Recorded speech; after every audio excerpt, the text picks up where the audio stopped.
Bonjour. Donc vous êtes le responsable des partenariats du groupe Hemming. Est-ce que vous pourriez en quelques mots revenir sur le groupe et la raison pour laquelle vous avez souhaité participer à ce challenge Hôpital de demain? Avec plaisir. Donc pour présenter le groupe Hemming, c'est un groupe international, présent dans 15 pays aujourd'hui. On est 1500 collaborateurs, on réalise un chiffre d'affaires de 173 millions d'euros. On a différents métiers. Un de nos principaux métiers, c'est l'innovation. Et l'innovation sous toutes ses formes, à la fois la fiscalité de l'innovation, à la fois les aides et subventions liées à l'innovation, mais aussi tout ce qui concerne le management de l'innovation. Participer à un challenge Hôpital de demain, pourquoi?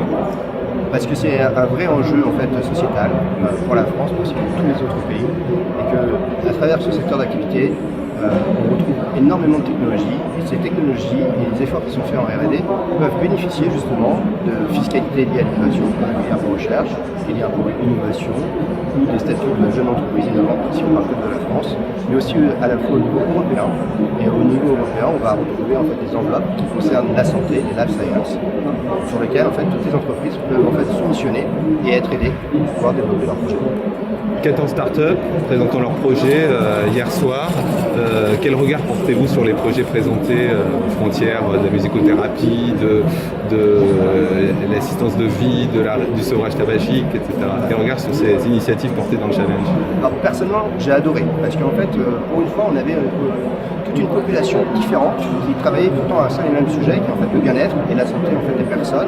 Et on s'aperçoit que qu'on fasse de la recherche fondamentale, qu'on développe en fait, des solutions qui sont plus proches des sciences humaines et sociales, tout ce monde parle d'innovation et parle de progression de la santé de la personne. Donc, on a pu voir effectivement des startups qui venaient juste de naître et qui ont un très très fort potentiel, comme d'autres qui existent déjà depuis quelques temps, qui sont en train de vraiment d'émerger. Et pour ça, en fait, nous, on est très intéressés de pouvoir les accompagner dès la création, dès les premiers prémices en fait, du business qu'ils peuvent faire, jusqu'à leur développement à l'international. Comme je disais, la Commission européenne, voire aussi tous les autres pays, que ce soit le Canada, les États-Unis.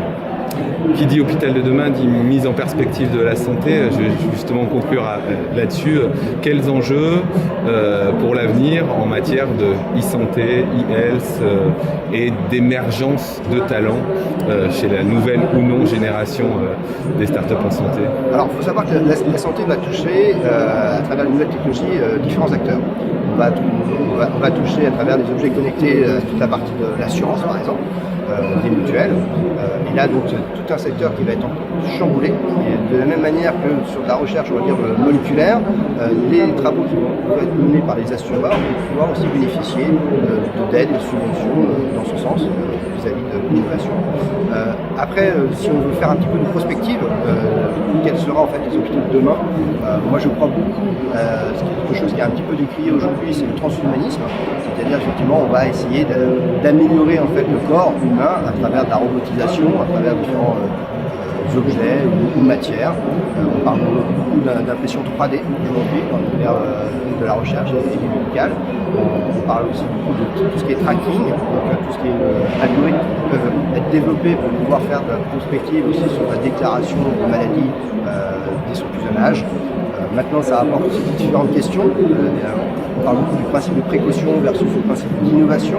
Et c'est des choses sur lesquelles il faut faire attention, parce qu'une recherche ne vaut que si elle va dans le sens de l'humanité et non pas dans le cas contraire. Donc, on remarquera aujourd'hui qu'il y a beaucoup d'efforts pour allonger la durée de vie des personnes. Maintenant, le débat philosophique, c'est doit-on vivre jusqu'à 150 ans en bonne santé ou non?